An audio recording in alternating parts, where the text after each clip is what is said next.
ประเทศไทยเจริญเท่าประเทศลาวไหม ประเทศลาวมีทั้งรถไฟฟ้าความเร็วสูงเซเว่นแล้วก็ทางด่วนและก็เครื่องไฟฟ้าที่ใช้งานไม่หมดกราบสวัสดีเนาะพ่อแม่พี่น้องมื้อนี้ก็บ่พรสิมานำเสนอเนาะข้อความหรือว่าคลิปจากมนุษย์ถ้ำเนาะที่ฝากมาถึงให้พ่อแม่พี่น้องชาวไทยได้รับชมนำกันเนาะโอเคเนาะทุกคนเนาะไปรับชมแล้วก็สามารถแสดงความคิดความเห็นกับบ่พรได้เนาะอย่าเสือกว่ากับผู้นำกูฮะมันคือหูเบิดทุกเรื่องแต่บ่เข้าใจ แต่เรื่องตัวมันเองกันบ่หูวิพากษ์ไปเล่าสิล่มละลายว่าซะดิเงินกีบจังซั่นเงินกีบจังซี่กีบพ่อกีบแม่มึงบ่เงินกีบไปย่องหัวพ่อหัวแม่มึงบ่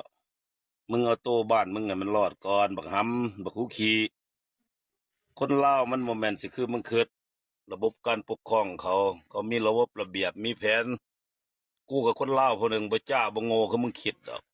ว่าไปเลยคนลาวจังสั้นจังสี่โคตรแม่มึง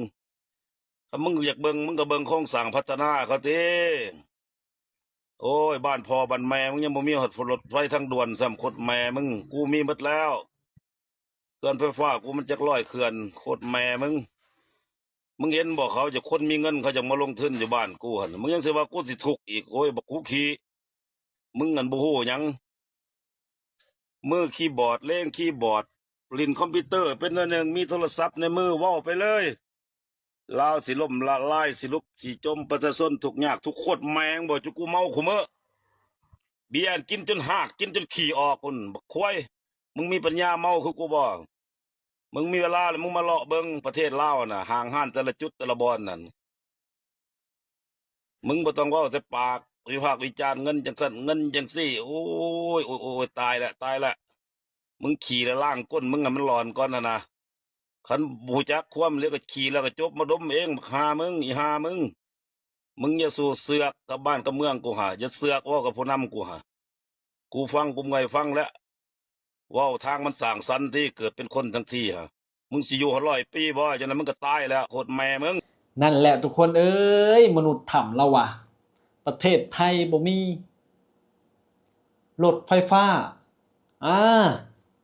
บ่มีเซเว่นเพิ่นว่าประเทศไทยบ่พัฒนาปาโตข้อยอยากให้เรามาเห็นเนาะทุกคนเนาะเบาพรยังสะอ่อนบ่แล้วเนาะประเทศไทยนี่ถือว่าระดับอาเซียนนี่ประเทศไทยนี่1ใน3เลยได้เนาะเราเว้าจังได๋ว่าประเทศไทยบ่เจริญเนาะ โอ้ยนี่เนาะคนหัวโบราณทุกคนเด้อยู่แต่บ้านเนาะบ่เคยไปไสเนาะนี่แหละบ่เคยฮู้บ่เคยเห็นบ่เปิดโลกให้กว้างเนาะพวกนี้อะจิตใจแคบเนาะอธิบายแนวใดก็บ่เข้าใจดอกทุกคนเนาะ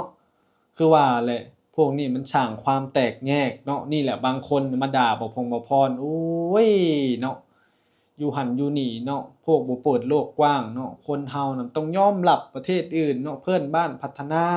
เนาะฮักแพงกันเนาะทุกคนเนาะพากันสร้างสาเบิ่งประเทศนั้นเป็นจั่งใดล่ะเฮากับ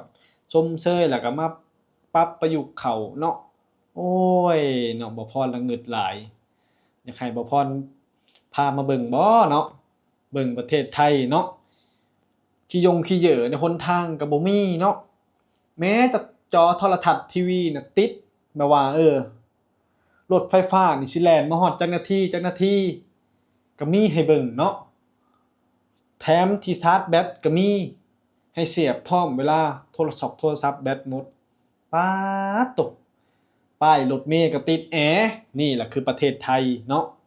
มีแต่ตึกใหญ่ๆสูงๆอลังการงามสร้างเนาะทุกคนถนนหนทางสะอาดสะอ้าวเนาะห้องน้ำก็มีสะอาดอีกโอ้ยเนาะไปเที่ยวสวนสาธารณะนี่กว่าห้องน้ำก็มีให้เพบพร้อมเนาะป๊าดโตว้าวคักๆนี่คนบ่เคยเข้าคือมนุษย์ถ้ำตะลุงเมื่อกี้นี่เนาะเว้าง่ายๆมาเข้าห้องน้ำอยู่ไทยนี่ห้างหรูๆนี่ขี่ฮอดบ่ออกพุ่นล่ะทุกคนเอ้ย อันนี้เบาพรเว้าอีหลีเนาะเบาพรเข้าแรกๆนี่ป๊าดโตขี่ฮอดบ่อยากออกทุกคนบางหม้องน่ะมีฮอดอิหยังทุกคนมีโฮฉีดขึ้นมาฉีดล้างให้อีกป๊าดโตเกิดมาบ่เคยพบบ่เคยเห็นเนาะโอ้ยเบาพรอยากให้มาเห็นเด้นั่นแหละทุกคนเนาะถ้ามาเห็นนี่คือเว้าปากบ่ออกเนาะ ถิ่มไว้ในกรุงเทพสิหลงทางบ่จักกลับทางกลับบ้านอยู่ดอกข้อยเบิ่งเนาะ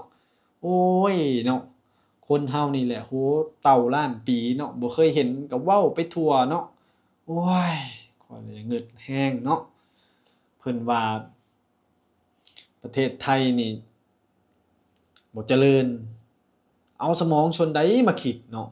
บ่พรอยากให้มาเบิ่งเด้เนาะคือเว้าแหละบ่แม่นลูกหลานก็เฮ็ดงานกรุงเทพนี่บ่จักข้อยก็เว้าไปเลยเนาะพวกนี้เนาะเหล้าเข้าปากแล้วก็เว้าไปทั่วทีปเนาะคนเฮาเนาะเว้าบ่มีการศึกษาบ่บ่มีการวิเคราะห์ที่แท้แล้วโทรทัศน์ทีวีก็เบิ่งช่องไทยอยู่คุมื้อนี่แหละคนเฮามันต้องรักแพงกันทุกคนอย่าแบ่งแยกเด้อเนาะคนไทยก็ได้เห็นคลิปก็จะไปคิดหยังมากมายเนาะ คนเฮามีเป็นร้อยเป็นหมื่นเป็นแสนล้านมันสิมีอยู่คนบ่กี่ร้อยคนหรือ10คน20คนที่เฮ็ดให้สร้างความแตกแยกเนาะคือเว้าง่ายๆคือปลาตัวเดียวเฮ็ดให้เน่าคับของเนาะทุกประเทศคือว่ามันก็มีคนดีคนบ่ดีแต่ว่าคนดีหลายกว่าคนบ่ดีเนาะเนาะทุกคนเป็นแนวใดก็เม้นมาเนาะทุกคนเนาะออกความคิดความเห็นมาได้เนาะทุกคนว่าเห็นคลิปนี้แล้วมีความคิดแนวใดเนาะว่าเป็นแนวใดก็ทักทายเม้นมาสอบถามหรือว่าให้ความคิดความเห็นกันได้เนาะบ่พรก็สิอ่านทุกคอมเมนต์นั่นแหละทุกคนว่าความคิดแต่ละคนมันเป็นแบบใดเนาะคิดคือบ่พรบ่พรนี่คิดว่าเนี่ยมันเป็นแค่ส่วนหนึ่งของความคิดของคนที่แบบสร้างความแตกแยกให้แก่เพื่อนบ้านเนาะคือบ่พรก็เป็นคนแบบต่างถิ่นเนาะบ่พรก็รักประเทศไทยเนาะทุกคนเนาะคนเราต้องรักกันคือเว้าแหละบ่ดนคนเราบ่อยู่ฮอด100ปีพันปีเนาะโอ้ยเนาะอยู่ไสก็อยู่ให้มีความสุขรักแพงเนาะคนนั้นคนนี้หรือว่าประเทศนั้นประเทศนี้ก็คนคือกันเนาะทุกคนเนาะ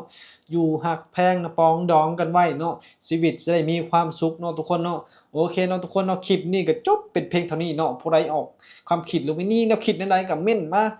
ทักทายแล้วก็ออกความคิดความเห็นได้เนาะทุกคนเนาะ